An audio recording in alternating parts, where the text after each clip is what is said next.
que es de farmacología clínica.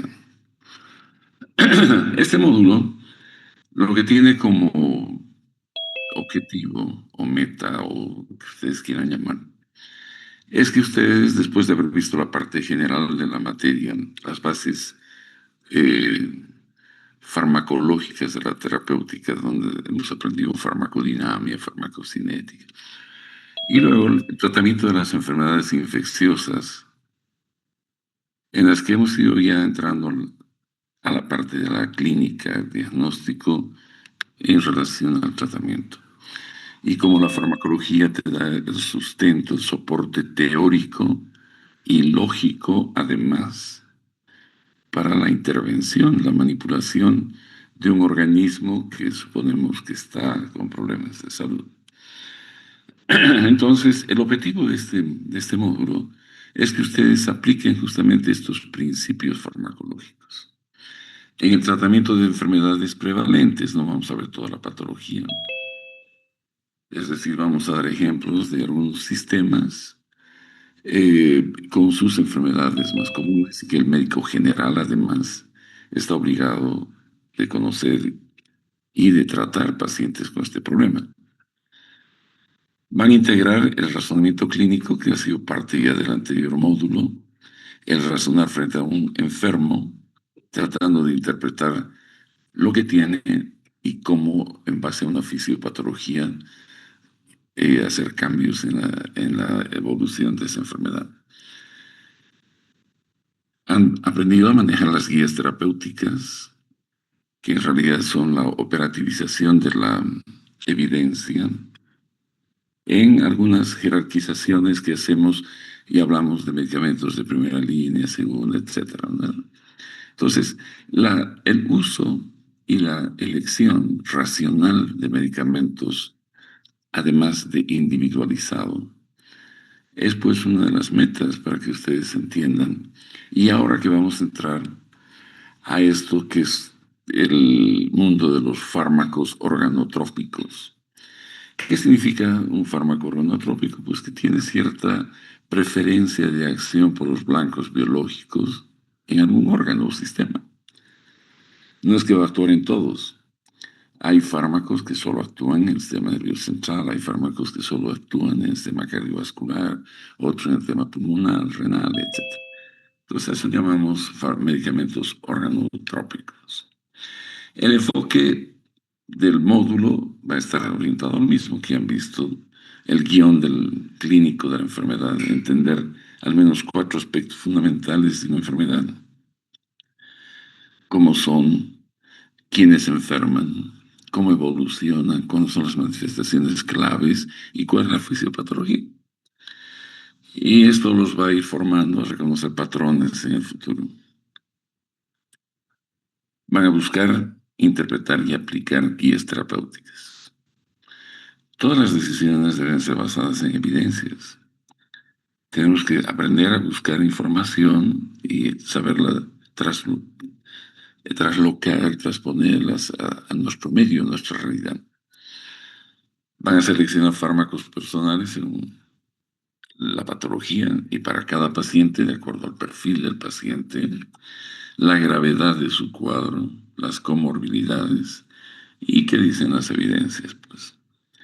Y ojalá podamos en la práctica también ver algo de lo que es la evaluación de la eficacia y seguridad en el uso de nuestros fármacos personales. Los ejes temáticos de este módulo son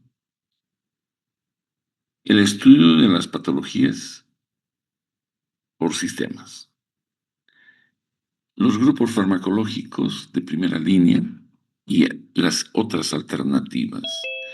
Van a ver ustedes que hay cosas que un médico general debe saber utilizar y hay otras que solo debes conocer que existen.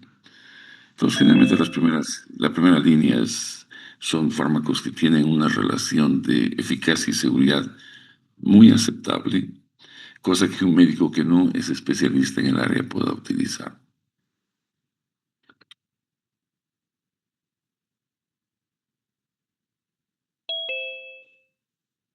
Luego, eh, además de los grupos farmacológicos, pues la racionalidad de la intervención.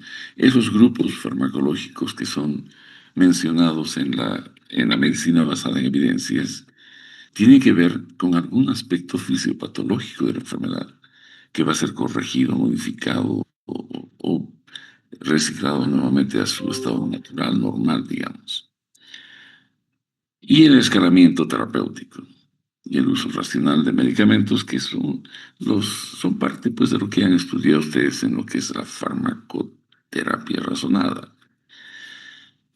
Entonces, este módulo va a ser que ustedes aterricen en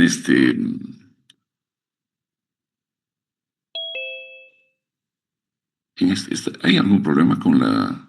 Me está mandando un mensaje el Zoom indicándome de que no están viendo ustedes,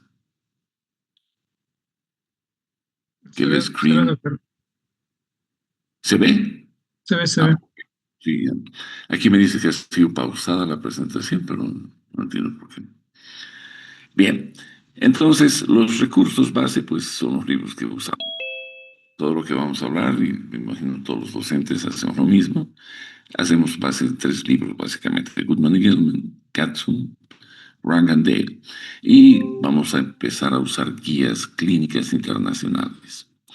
Esto va a depender mucho del docente, depende de la inclinación hacia una medicina europea, otros más a Latinoamérica, otros más para Norteamérica. Pues, las guías internacionales generalmente coinciden en los grupos farmacológicos, con algunas variaciones. Entonces, ojalá les indiquen de qué fuentes son las guías que van a enseñarles. Este es el camino de la farmacoterapia razonada, es decir, la farmacoterapia orientada al paciente. Voy a basar mis 2 presentaciones en patología que me toca esta semana en este roadmap, en este algoritmo de actitud. Empezamos con el diagnóstico para acabar con el tratamiento, ¿verdad? Y tenemos que transitar por esto. La primera pregunta que debes hacerte es, ¿sabes definir el problema del diagnóstico? Por ejemplo, mañana voy a hablar de hipertensión arterial. ¿Sabes lo que es la hipertensión arterial? Si no sabes, tienes que ver el guión de la enfermedad, yo te lo voy a enseñar. Y una vez que sabes esto, sí, tienes que enterarte cuáles son los objetivos terapéuticos que la medicina alopática ha definido para esa enfermedad. ¿Y qué alternativas terapéuticas, tanto no farmacológicas como farmacológicas, existen? ¿Y por qué y cómo es que coadyuvan las no farmacológicas a las farmacológicas? Luego, dentro de lo farmacológico, te preguntarás si existe alguna guía terapéutica. Si Doctor, hay perdón que algún... le moleste. La pantalla nos sale como pausado. No Eso es, Sí, estamos se dejó de compartir. eso es lo que estoy viendo, que aquí me lanza un mensaje, ¿no? Pero no sé cómo hacer, a ratos desaparece, a veces. ¿Es alguien que está queriendo compartir?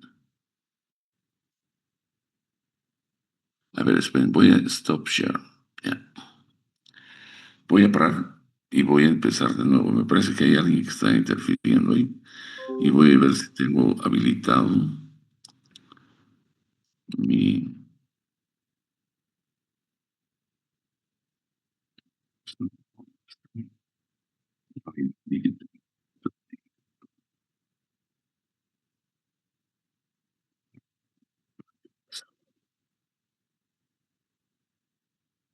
¿Ven? Sí, doctor, se ve. Ya, perfecto. Ahora vamos a ver. Your screen share.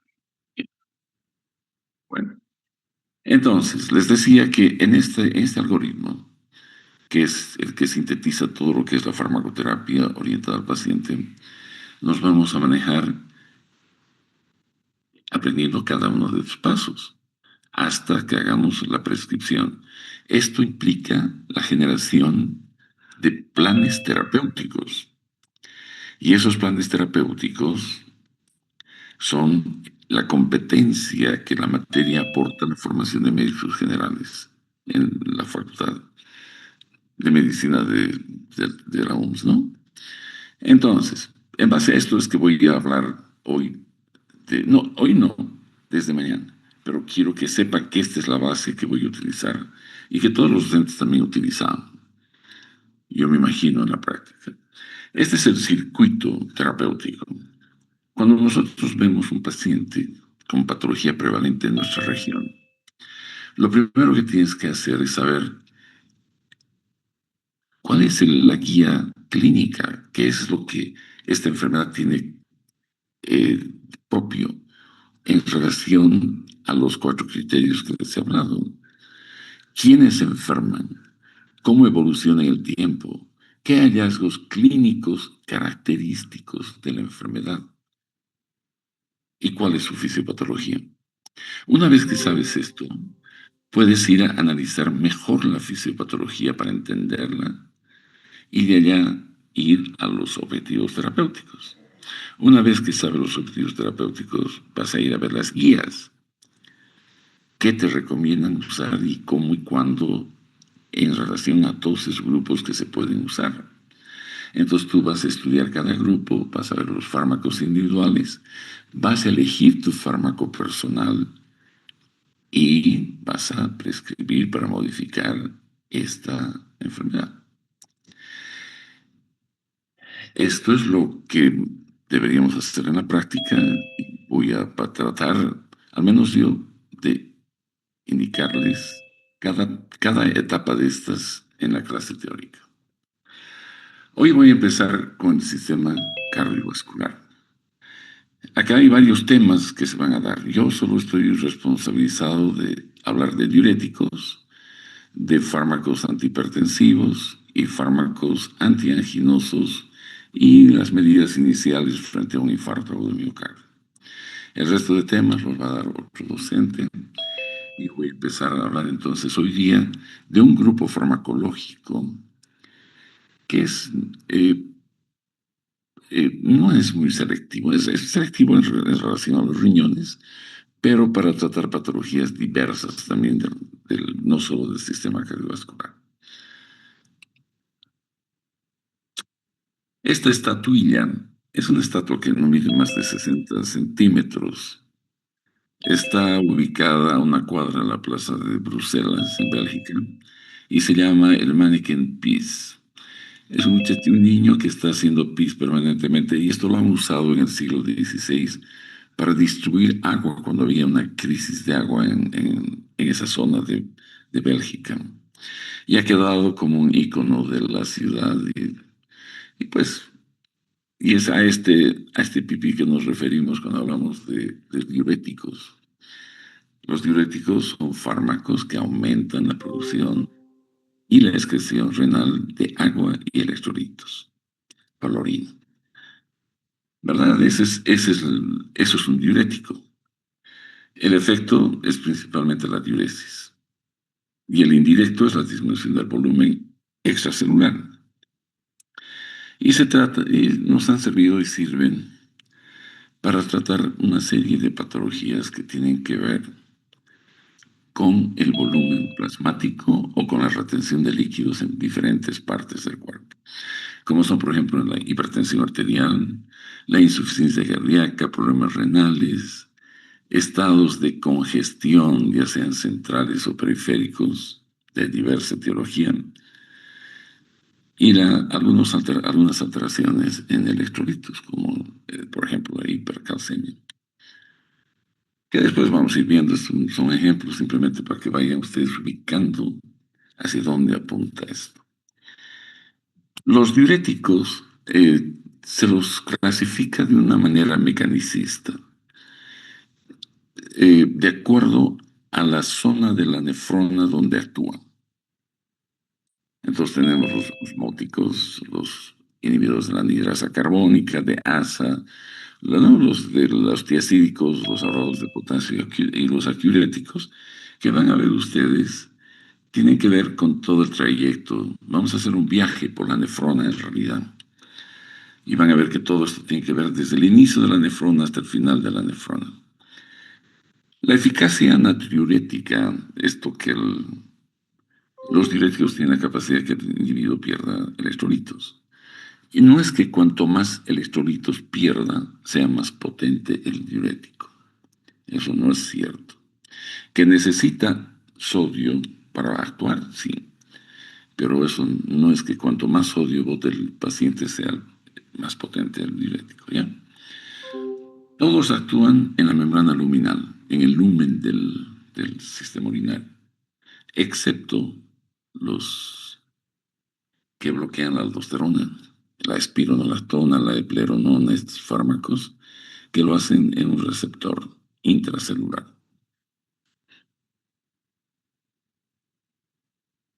Este va a ser el esquemita entonces de la nefrona, desde el glomérulo hasta los túbulos correctores. Y vamos a ver qué sustancias son las que se reabsorben, qué sustancias se eliminan y los diferentes grupos farmacológicos actúan en diferentes partes de esta nefrona y tienen usos también muy especiales. Entonces vamos a empezar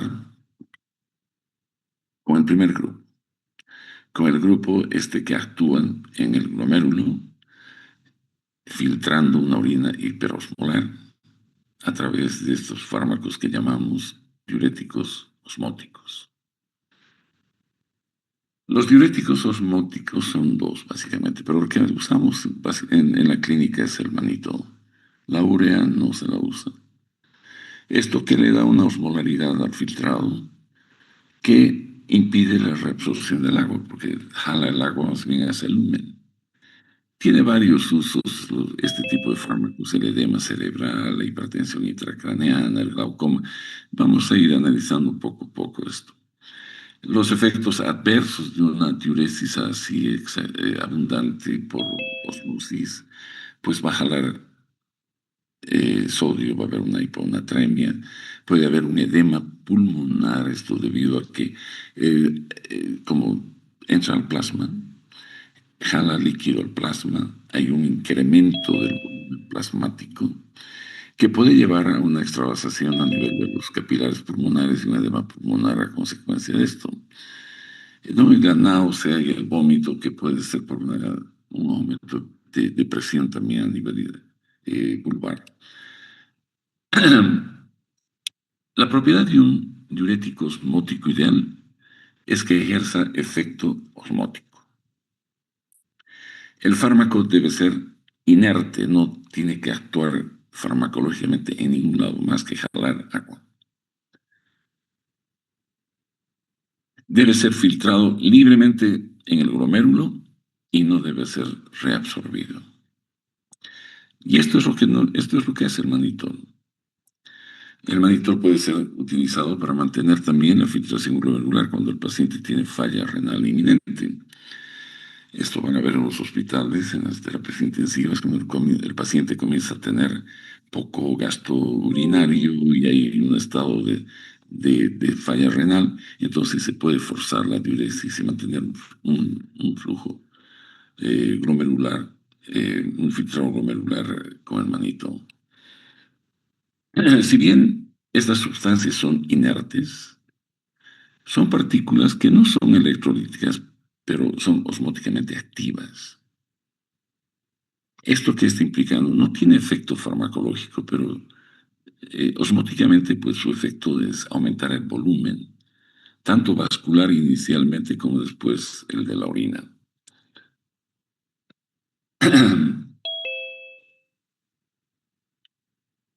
En este slide, lo que trato de que ustedes fijen, a ver, va a haber menos reabsorción de agua, pasiva de agua a nivel de la nefrona, menos reabsorción de sodio y normalmente este fármaco se administra por vía intravenosa.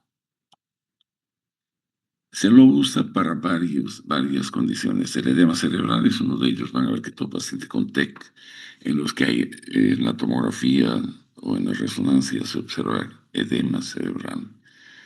Además de estar en una posición semisentada y todo aquello, normalmente se administra manitol para disminuir el edema cerebral.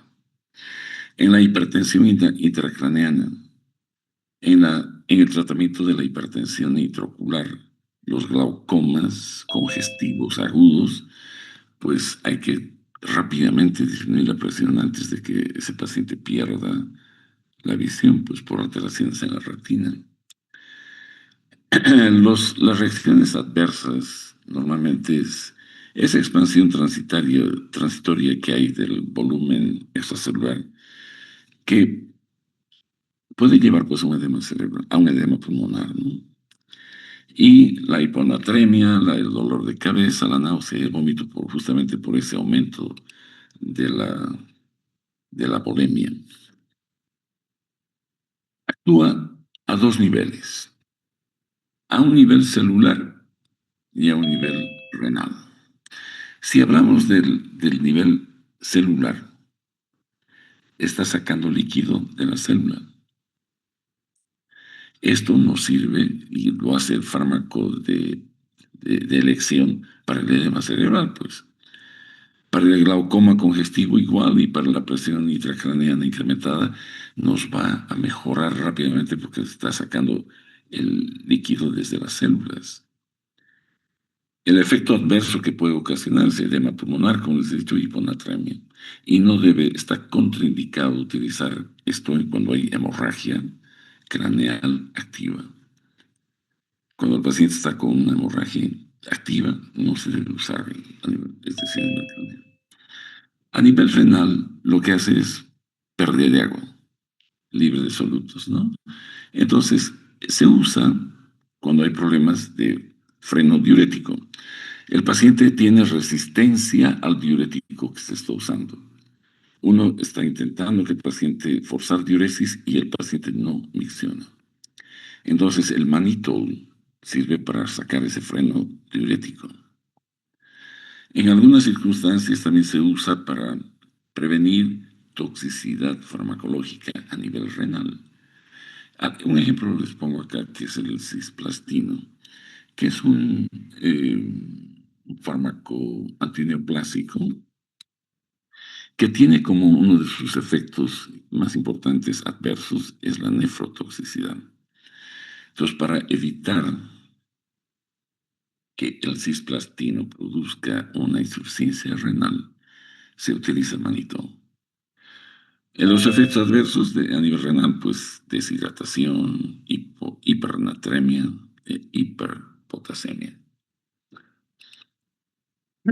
Bien, entonces acabamos de empezar nuestro viaje por el nefrón.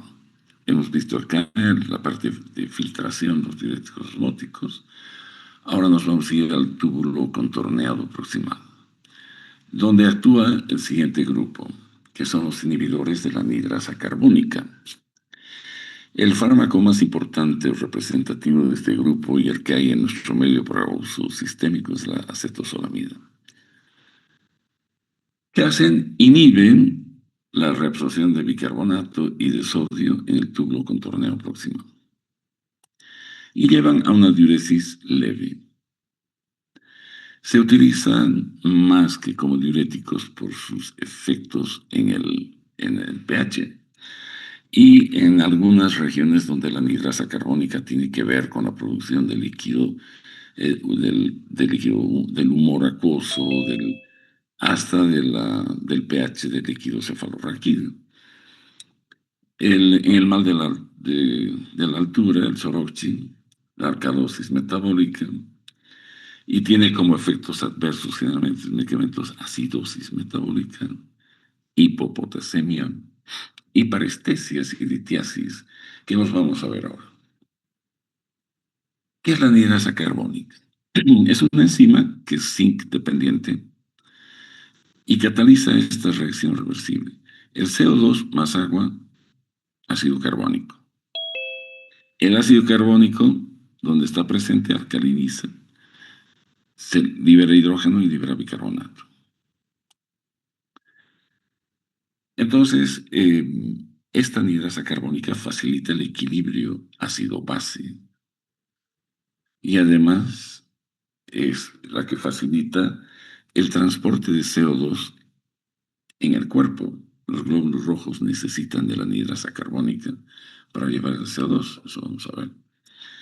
¿Dónde están o dónde se forma?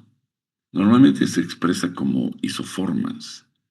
En el túbulo contorneado proximal, donde estamos ahora estudiando su efecto en el riñón, pues si nos interesa solo esto, estas demás cosas van a ocurrir igual, porque no hay una selectividad de inhibir ninguna isoforma de la anhidrasa carbónica, la vamos a inhibir en todos los lugares donde ella se encuentre. Vamos a producir problemas en los eritrocitos, en el epitelio gástrico por la producción de hidrógeno, en el plexo coroideo del líquido cefalorraquídeo, el epitelio respiratorio y en los procesos ciliares del ojo, el humor acuoso. Y algunas de estas cosas se utilizan terapéuticamente. En los eritrocitos, que pues el transporte de CO2 hacia el pulmón depende de la anhidrasa carbónica. El riñón, la reabsorción de bicarbonato. Si bloqueamos, pues se va a salir el bicarbonato con sodio y va a haber una micción. Se alcaliniza la orina y el paciente puede tener una acidosis por pérdida de bicarbonato. En el estómago afecta la producción de ácido gástrico. En el ojo, la regulación del humor acuoso. Y en el encéfalo regula el pH del líquido cefalorraquídeo. Entonces, esas son las funciones más importantes de la anhidrasa carbónica, es regular el equilibrio ácido-base, con la reabsorción de bicarbonato en el riñón. Y esto normaliza el pH sanguíneo. El transporte de CO2, la conversión entre CO2 y bicarbonato en la sangre, la producción de ácido clorhídrico en el estómago, en las células parietales, la formación del humor acuoso y finalmente la producción de líquido cefalorraquídeo en el plexo coroideo. Los fármacos que existen en la literatura son varios. En nuestro medio tenemos la acetazolamida, que es la más potente, tiene una biodisponibilidad de 100% por vía oral, y la dorsalamina, que es para uso tópico para tratamiento del glaucoma. El resto tiene sus características interesantes, pero no hay en nuestro medio. No, la de mayor duración, por ejemplo, es la metazolamida. Y el resto no existen en la farmacopea de Bolivia. Nos permite tratar estos glaucomas de ángulo abierto, disminución del humor acuoso, ya saben ahora por qué. En la profilaxis de los ascensos de más de 10.000 pies, como hacen los alpinistas, o cuando va gente de Santa Cruz a La Paz y tienen trastornos de readaptación cardiovascular a la altura. Entonces, la acetazolamida puede regular varios aspectos. En la Sorochipil que venden en La Paz, o en Potosí, o en Oruro, pues la acetazolamida, un inhibidor de la anhidrasa carbónica, está presente. Y en el tratamiento de la hipertensión endocraniana también. Sus reacciones adversas puede ser la acidosis metabólica porque está perdiendo bicarbonato al paciente, la hipopotasemia, los cálculos renales, el mareo y las parestesias. Y si ven los efectos de estos fármacos, lo que más hacen es pues, eliminar bicarbonato. El volumen urinario es escaso, se pierde algo de calcio, de potasio y de sodio, pero son de poca significancia por el volumen urinario que se elimina. Entonces, hay pérdida mínima de sodio y agua, primer efecto. ¿Para qué se usa como diurético débil? Segundo efecto, disminuye el ácido carbónico en el cuerpo. Esto que va a llevar pues a una acidosis metabólica. Se va a perder el bicarbonato, entrar el ácido carbónico a la orina, se descompone el bicarbonato y todo lo demás, estamos perdiendo elementos alcalinizantes. La acetosolamida se usa para tratar alcalosis metabólica. Si inhibimos la anhidrasa carbónica, ya no va a producirse la eliminación del bicarbonato, ¿verdad? La alcalosis respiratoria, la apnea del sueño obstructiva. Esta se prescribe para tratar esto, porque vamos a acidificar con el ácido carbónico que se va a quedar.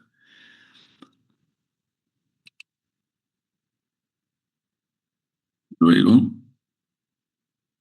tenemos acá en la orina, va a perderse el ácido carbónico, la orina va a estar alcalina.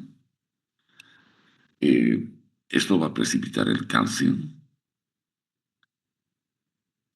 Al precipitarse el calcio, va a haber nefrolitiasis. Entonces, lo que hacemos es usar para prevenir la formación de cálculos de cistina en la cistinuria. Aumenta el CO2 en las neuronas del sistema nervioso central. Esto es interesante. Hay una mayor liberación de neurotransmisores inhibitorios como tipo GABA. El efecto adverso del aumento del CO2 es somnolencia y parestesias. Pero el uso que se le da a la acetosolamida a través de este efecto es tratar la epilepsia que se llama catamenial, que es la que es precipitada por los periodos menstruales.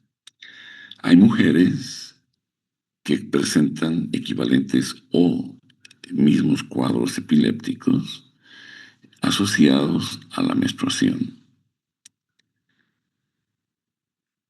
El problema de la acetosolamida cuando se usa es que hay tolerancia, se desarrolla tolerancia. Entonces no se usa permanentemente, se usa una semana antes del periodo menstrual y con esto se evita que en la fase menstrual no exista el problema de la epilepsia.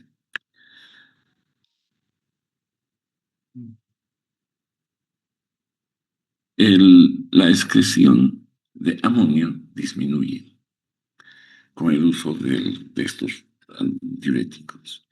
¿Esto qué va a ocasionar? Pues una hiperamonemia.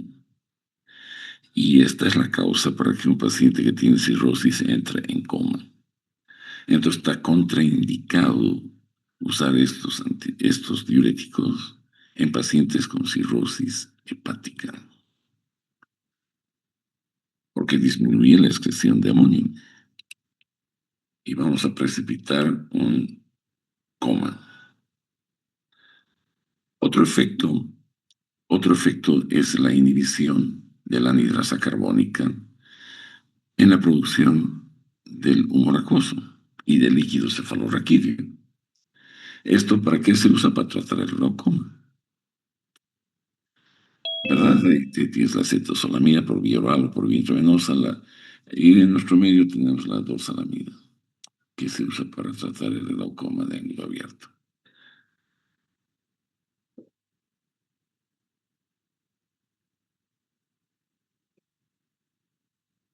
Otro efecto es la disminución de la producción de líquido cefalorraquídeo. Es un fármaco de elección cuando existe cefalea por aumento de la presión en el líquido cefalorraquídeo. ¿En qué condiciones ocurre esto? En el pseudotumor cerebral. Entonces, vamos a usar estos fármacos para reducir la producción de líquido cefalorraquídeo. Ahí está presente también la anhidrasa carbónica. Hay un aumento de la pérdida de potasio. Entonces esto va a llevarnos a una hipopotasemia, pero nos es útil para tratar condiciones raras, pero que están descritas en la medicina como la parálisis periódica familiar hipopotasémica.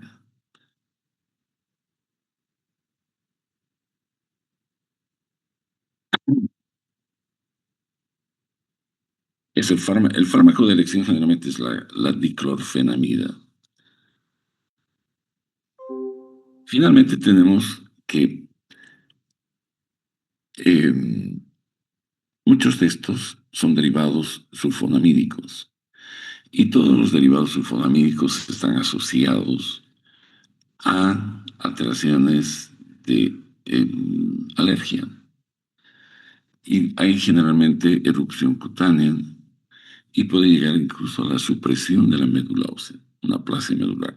Reversible, sí, pero hay que esto obliga a un monitoreo del hemograma periódicamente.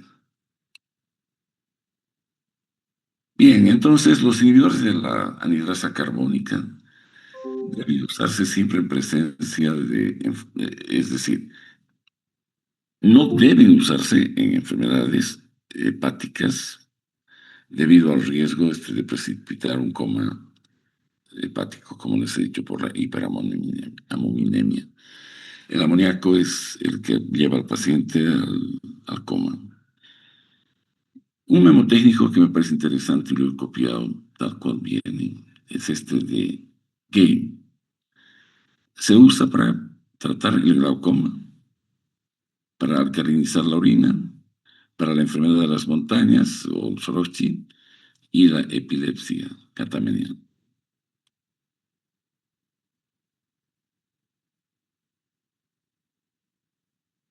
Este es en resumen, los fármacos que actúan en el túbulo contorneado proximal son los diuréticos inhibidores de la anhidrasa carbónica. Inhiben la anhidrasa carbónica y disminuyen la reabsorción de bicarbonato y sodio. Potencia bajísima como diuréticos.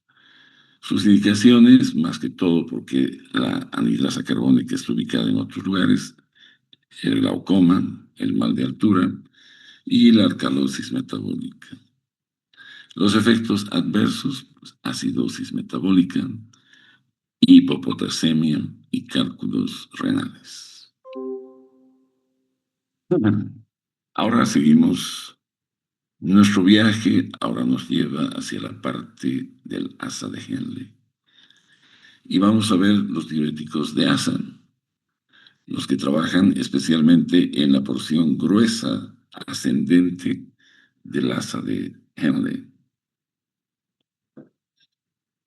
Ahí está la famosa furosemide. En nuestro medio es la que más se usa, la que existe, ¿no? ¿Y qué hacen estos? Pues bloquean un cotransportador de sodio y potasio y 2-cloro. Esta es una proteína que está ahí en el lumen, que lo que hace es intercambiar sodio, potasio y 2-cloros permanentemente, reabsorben, ¿no? En el asa gruesa. El uso, el edema pulmonar, la insuficiencia cardíaca, la enfermedad renal crónica, la hipercalcemia. Los efectos adversos, la hipopotasemia, hipomagnesemia, ototoxicidad y la hiperuricemia. Esto de la ototoxicidad siempre hay que recordar. Pues hay uno especial, el ácido tacrínico, que es a nuestro medio no ha llegado. Los efectos vamos a analizar y sus usos, ¿ya? Entonces tiene la máxima pérdida de sodio, cloro y agua de todos los diuréticos que tenemos en disposición. Son diuréticos de techo alto, así los llamamos porque aumenta la dosis y aumenta la diuresis. Puedes hacer que pierdan hasta el 25% de la filtración glomerular. Eso es un efecto sumamente alto. Los otros diuréticos, todos por lo general son de techo bajo, significa que llegas a una dosis y ya no vas a producir más diuresis de la que has logrado. Eh, Vean ustedes la pérdida de volumen urinario, de calcio, de sodio, de potasio, son pérdidas grandes. de todos los elementos esos. Los usos generalmente se usan en el edema pulmonar, es el fármaco de elección cuando llega un paciente con edema agudo de pulmón, el edema cerebral, el edema en la falla renal crónica, en la cirrosis hepática y en la emergencia hipertensiva. En la emergencia hipertensiva el problema es que puede haber una ruptura de vasos cerebrales y no hay tiempo para que produzcas vasodilatación con otro tipo de fármacos. Entonces, este actúa inmediatamente, produce hipovolemia y con hipovolemia caída de la presión arterial. Obviamente que eso no vas a poder sostener por mucho tiempo porque inmediatamente entran en juego una serie de mecanismos homeostáticos que volverían a poner otra vez el volumen a su normalidad. Pero esto es una medida inicial hasta que los fármacos antihipertensivos funcionen. Y es el mejor tratamiento en la emergencia. ¿Qué hacen? Pues ellos además aumentan la síntesis de prostaglandinas. ¿Esto qué significa? Que van a producir vasodilatación. Y esta vasodilatación es el efecto también, además de la pérdida del volumen, el primer efecto que mejora el edema pulmonar. Este efecto diurético puede ser disminuido por los AINES. Los AINES, ustedes han visto conmigo, los mediadores locales prostaglandínicos pues se pueden inhibir con los AINES. Produce un débil efecto inhibitorio de la anidrasa carbónica, excepto la bumetanida, ¿no? La bumetanida es el único de este grupo que no tiene además este efecto de inhibición de la anhidrasa carbónica. ¿Qué hace? Pues va a contribuir al efecto que tienen en el asa de Henle. Al inhibir, van a inhibir la reacción de bicarbonato y de sodio y van a mejorar un poco la diuresis. La reabsorción compensatoria de ácido úrico. Hay una reabsorción compensatoria con el uso de estos fármacos que en algunos pacientes es pues un problema. En los que tienen gota. Entonces va a haber una hiperuricemia que puede ser asintomática hasta que el paciente comienza a tener problemas artritis gotosa. Generalmente en el dedo gordo del pie izquierdo, pero pueden ser los codos, las muñecas, rodillas, tobillos, etc.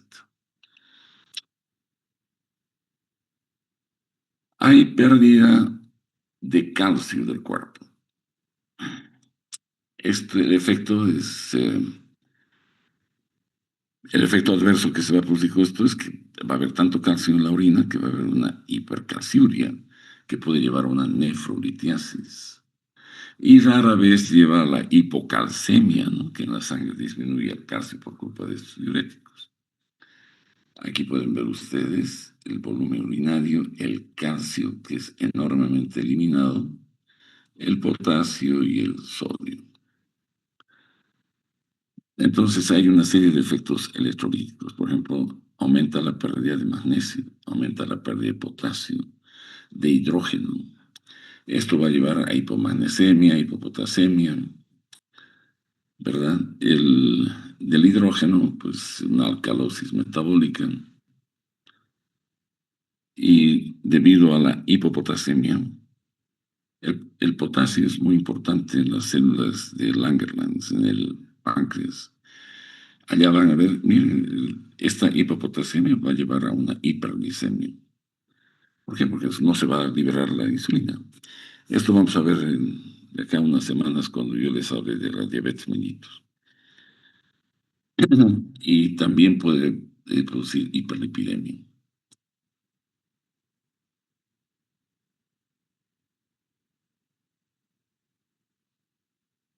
¿Para qué se usa la furosemida? Para tratar el edema agudo del pulmón, insuficiencia cardíaca. En el síndrome nefrótico, este es un edema debido a una alteración renal en la que se pierden proteínas. Y como no hay proteínas, entonces propiedad oncótica y comienza a salir el líquido de los vasos sanguíneos al tejido intersticial. Y sirve para quitar esos edemas, edemas refractarios a otros, ¿no? Es decir, resistente a otros fármacos, en combinación con tiazidas o ahorradores de potasio.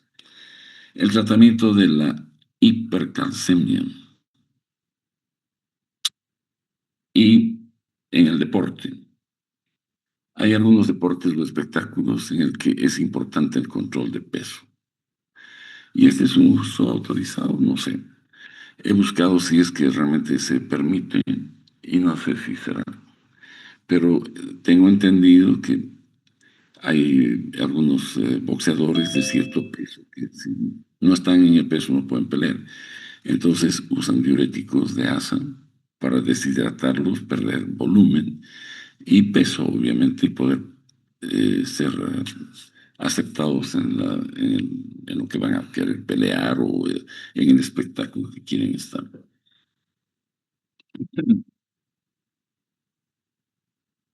Entonces, la furosemida tiene una acción vasodilatadora que es la responsable para el alivio rápido de la falla ventricular izquierda y el edema pulmonar.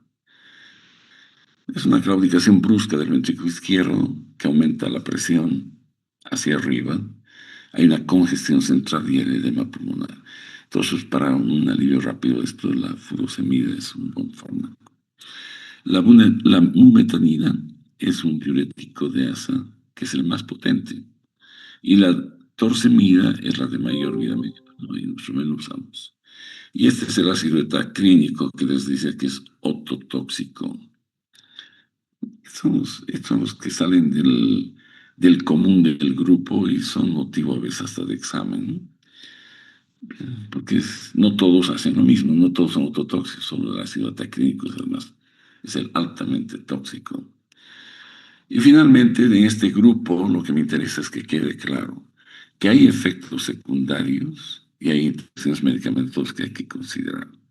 Afecta generalmente, miren, las, hay una hipersensibilidad a las sulfonamidas, ¿no? Como la furosemida, que puede producir hipersensibilidad, hipopotasemia y alcalosis, hipocalcemia, hipomagnesemia, hiperuricemia compensadora, ototoxicidad. Y dentro de las interacciones con los aminoglucósidos, mayor toxicidad. Con el litio, administración, es decir, hay una administración de bucles crónicos que disminuye el aclaramiento renal. Y con la digoxina hay una mayor toxicidad porque altera las concentraciones electrolíticas, especialmente el potasio. Eso van a hablar de aquí a la próxima semana, cuando hablen de insuficiencia cardíaca. La digoxina es muy dependiente de la concentración de potasio, ya sea hiperpotasemia o hipopotasemia, pues vas a tener efectos adversos con una digital.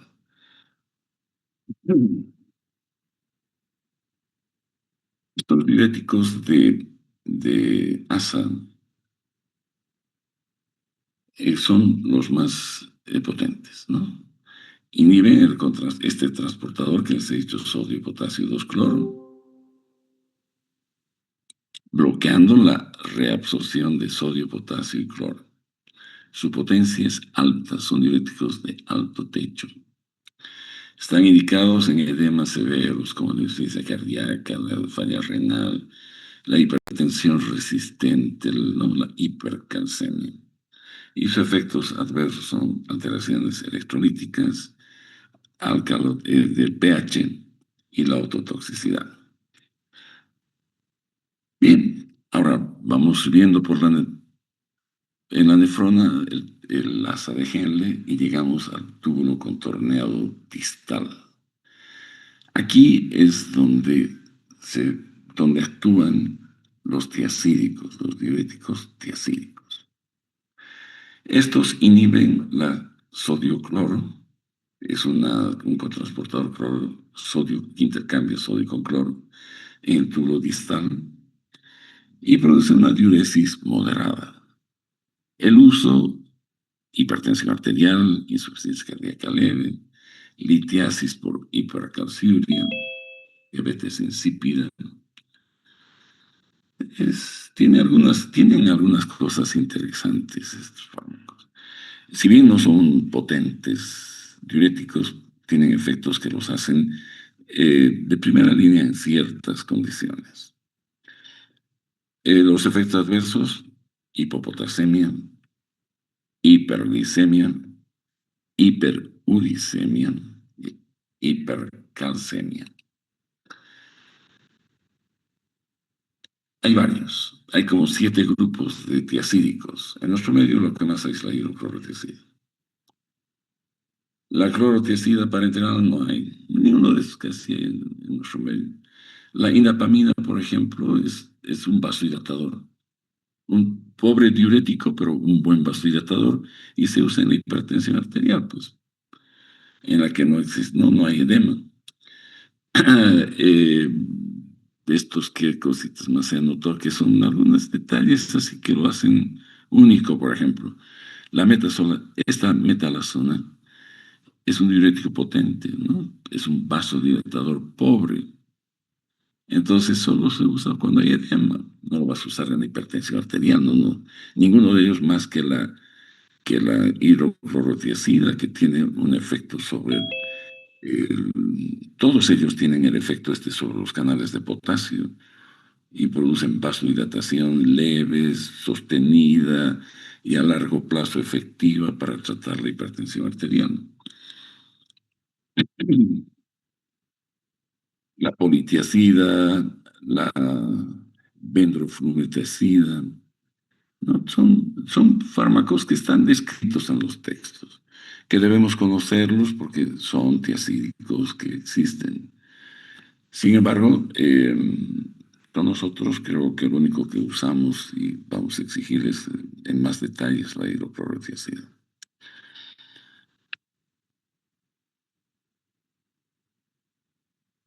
Bien, veamos los efectos, usos y efectos adversos que esos efectos producen en los tiacídicos. Primero, ellos van a ocasionar una pérdida de sodio, cloro y agua entre el 5 y 10%. Esto nos permite usarlos como unos diuréticos moderados, digamos, para tratar edemas en cirrosis hepática, en síndrome nefrótico, e insuficiencia cardíaca congestiva, generalmente leve a moderada, en el tratamiento de la diabetes insípida inducida por litio.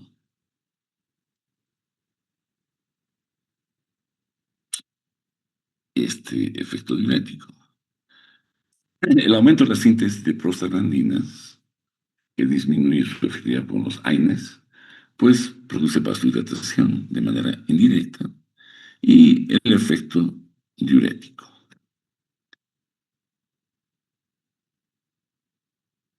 La apertura de canales de potasio, lo que les decía en los vasos sanguíneos, es lo que los pone en el grupo de primera línea en el tratamiento de la hipertensión arterial, que voy a hablar mañana.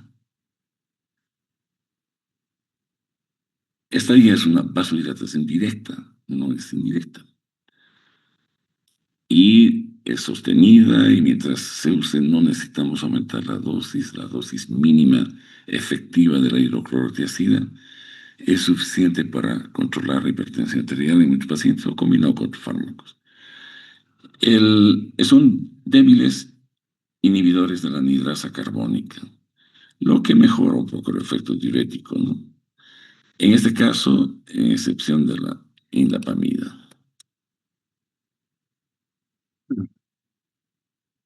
El efecto en los iones calcio, potasio e hidrógeno.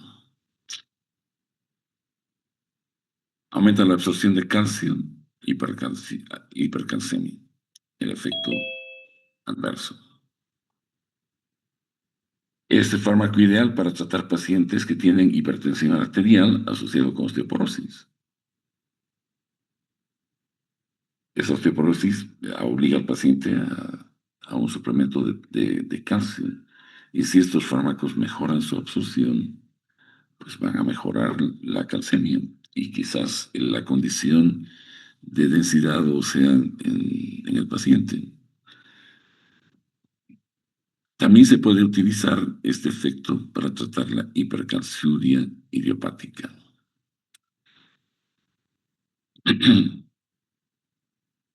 Esta pues va a llevar a... Normalmente produce cálculos, pero si logramos controlarla, pues vamos a disminuir el riesgo de la nefrolitiasis, porque no vamos a evitar que se elimine el cáncer. La pérdida de potasio, hipopotasemia. Esto va a alterar la liberación de insulina, hiperglicemia. El riesgo de diabetes mellitus es mayor con los tiacídicos que con los diuréticos de asa, por ejemplo, porque tienen mayor efecto quizás sobre el potasio. La pérdida de hidrógeno va a llevar a una alcalosis metabólica. Entonces, los tiacídicos en la hipertensión arterial, en la enfermedad cardíaca congestiva y en el síndrome nefrótico con edema. El calcio es la única sustancia que ellos retienen y que sirve para tratar pacientes que tienen quizás hipertensión con osteoporosis para la retención de calcio. Luego el volumen urinario no es muy grande, el potasio se pierde, el sodio se pierde como lo hacen los demás. Entonces, en el tubo contorneado distal están los diuréticos tiacídicos, que lo que hacen es inhibir el cotransportador sodio-cloro, disminuyendo la absorción de sodio-cloro. Son moderados como diuréticos, son diuréticos de bajo techo, están indicados en situaciones de hipertensión arterial por su efecto vasodilatador y en la insuficiencia cardíaca leve, en la nefrolitiasis por hipercalciuria, porque va a disminuir la eliminación de calcio, y en la diabetes insípida nefrogénica. Y sus efectos adversos: hipopotasemia, hiponatremia, hiperglicemia, hiperuricemia, hipercalcemia y disfunción eréctil. Otro grupo, si vamos avanzando, ¿no? Miren, ya hemos visto varios grupos. Ahora nos vamos a dirigir hacia los tubos contorneados, tubos conductores, y vamos a ver los diuréticos ahorradores de potasio. Estos diuréticos son la milorida y el triamtereno. Estos bloquean los canales asociados al endotelio de sodio en el tubo colector. Se usan con otros diuréticos para prevenir la hipopotasemia. Solos son pésimos como diuréticos, pero asociado con un diurético de asa, por ejemplo, vamos a evitar que el paciente desarrolle hipopotasemia, porque estos lo que hacen es retener el potasio. Se usan siempre en combinación. Su efecto adverso es que vayan a producir hiperpotasemia, que del paciente que quieres evitar la hipopotasemia lo llevas a la hiperpotasemia. Acidosis metabólica, náuseas, está contraindicado en la cirrosis. Entonces, la minorida bloquea los canales de sodio en la porción final de los túbulos distales, ¿no? Disminuyen el intercambio de sodio y potasio y disminuyen la excreción de potasio. Entonces, son bien ahorradores de potasio. El potasio se ahorra. Se elimina sodio, un poquito de agua, pero el potasio se ahorra en gran cantidad.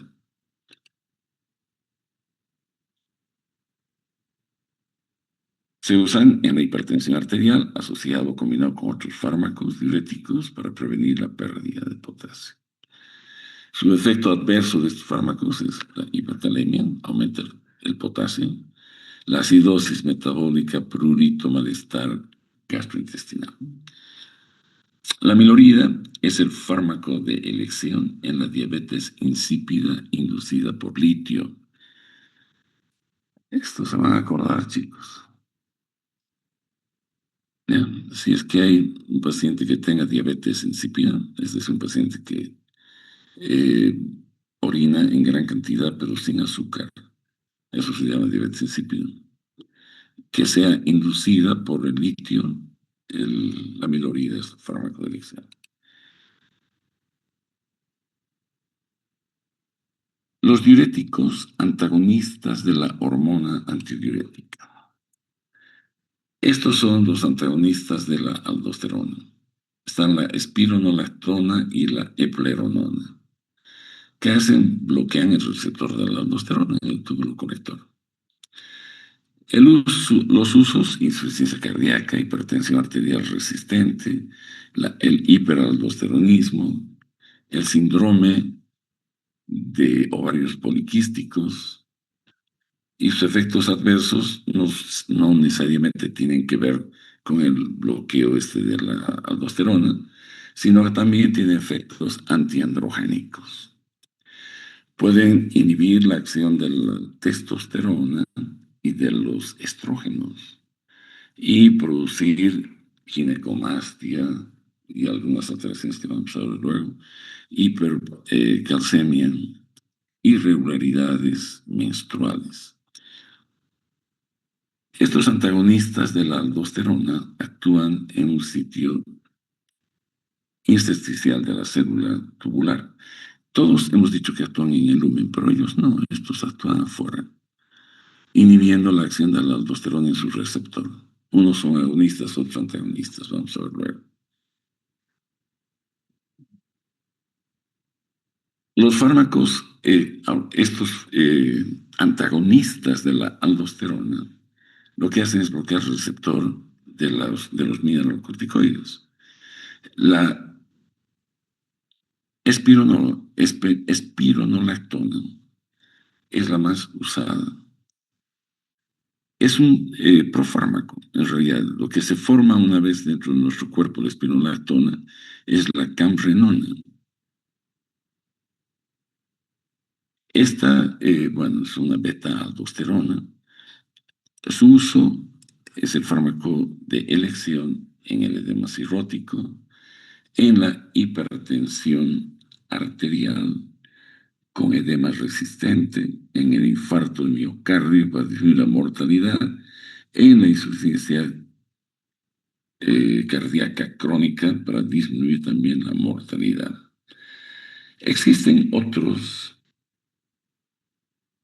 la epleronona, que también ya existe ahora en Bolivia, pero estos, como por ejemplo el camreonato, que es un profármaco, y la camrenona, que es el mismo principio, el principio activo a los que se transforman estos, no existen en nuestro medio. Pero sí tenemos la espironolactona y la epleronona.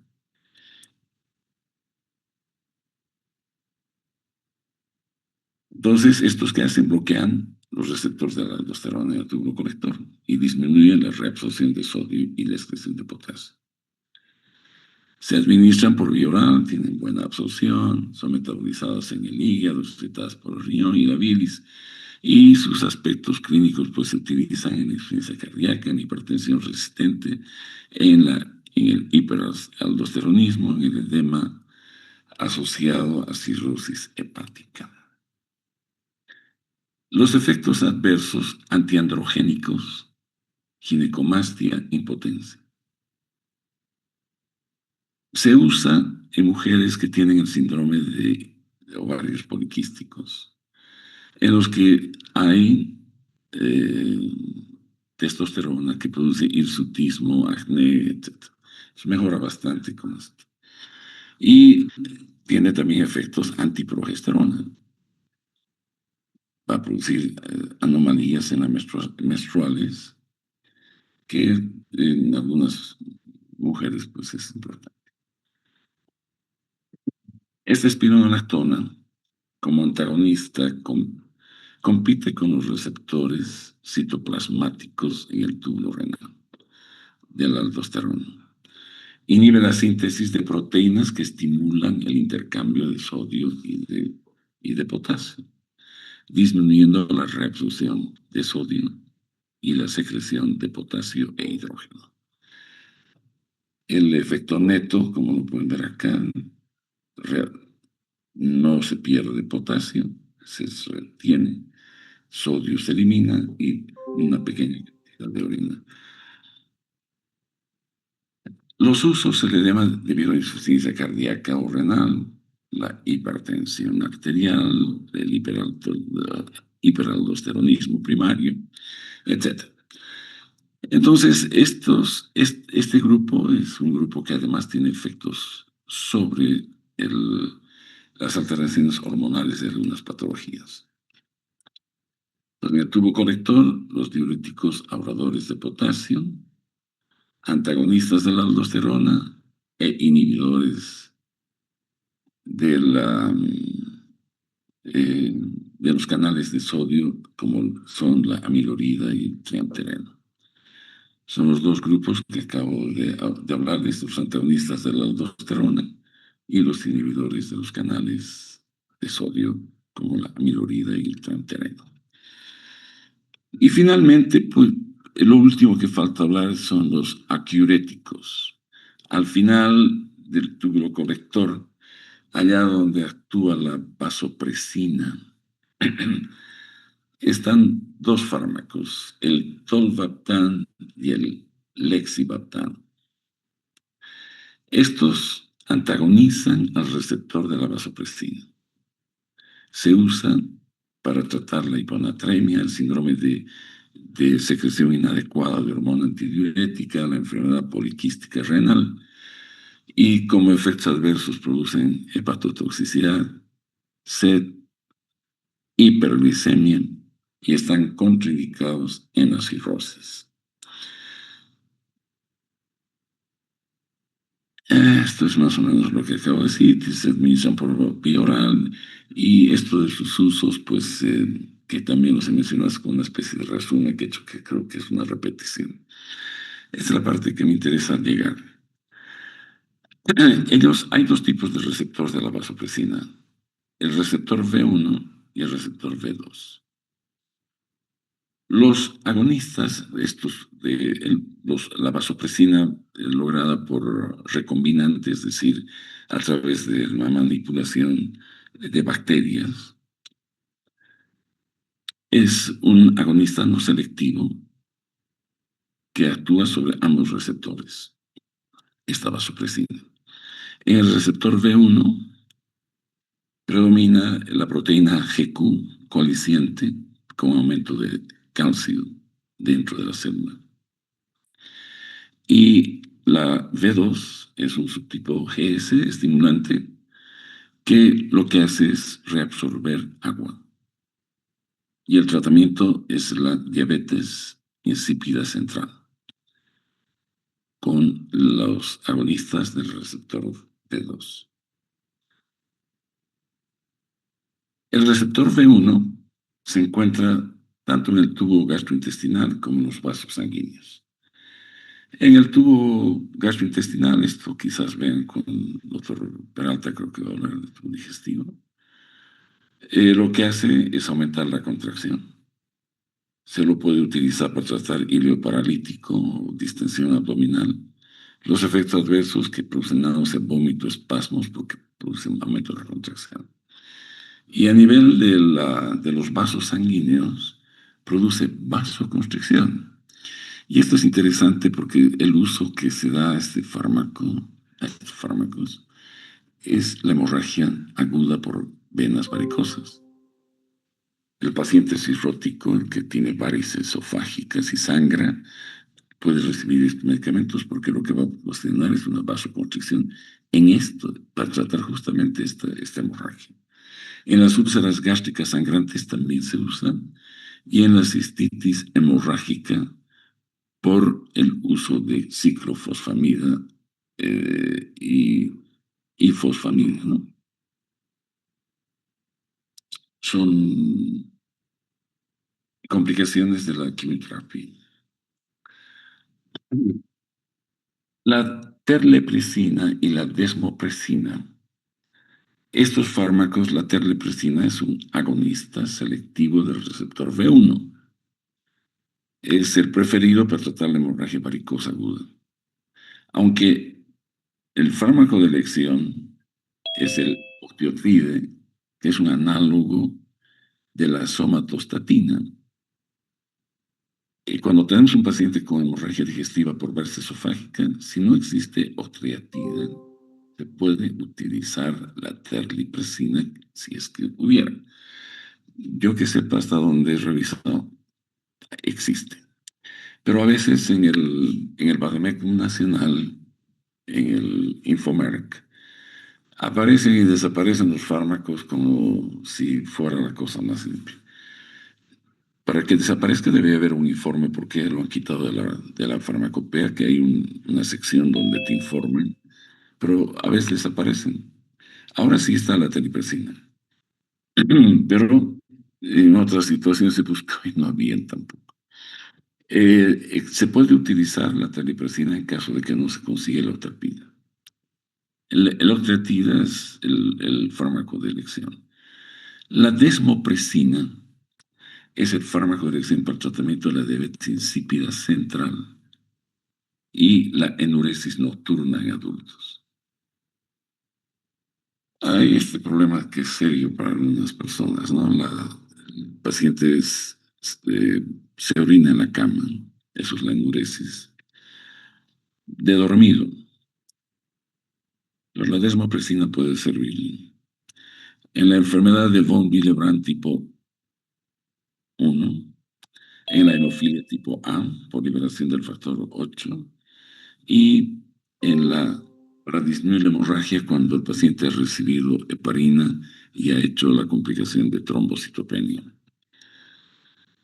Los efectos adversos, enrojecimiento, cefalea e intoxicación con agua.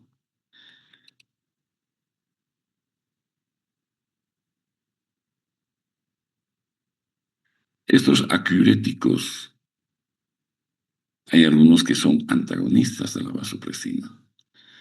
Hay antagonistas no selectivos que actúan tanto sobre V1 como V2 y hay otros que son selectivos solo para V2.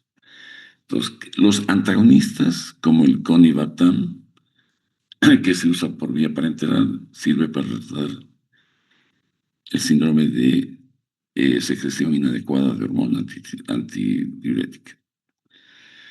Esto se usa para casos de emergencia, en el que el paciente se está deshidratando severamente. Se puede utilizar el conivaptan.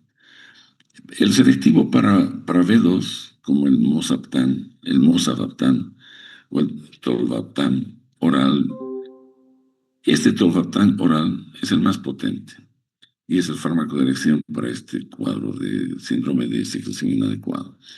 El primero que se debe hacer es restringir el agua en el paciente para que ya no haya producción de orina tan abundante. Y luego usar el tolvaptan. ¿No? En la enfermedad poliquística renal lo que se obtiene con estos fármacos es una disminución del tamaño de los quistes. Bien, y en resumen comparativo, pues esto es para que lean, esto es una pequeño punteo de lo que es importante en cada uno de estos grupos que acabo de revisar con ustedes. Los efectos adversos y a repetición igual, para que vean ustedes qué pasa con cada una de estas situaciones con los diuréticos. Y el día de mañana voy a empezar a hablar de hipertensión arterial idiopática, estadio 1 y 2, que son lo que no voy a hablar de todos los fármacos antihipertensivos y crisis hipertensivas y todo lo demás. Voy a hablar de hipertensión arterial idiopática, estadio 1 y 2. Bueno, creo que se exagera un poco. Estoy todavía, estaba en tiempo. Está bien. Es la hora y media académica que tenía que tomarme. Hasta mañana, chicos, que estén bien.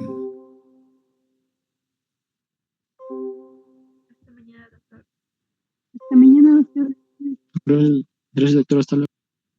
Hasta luego.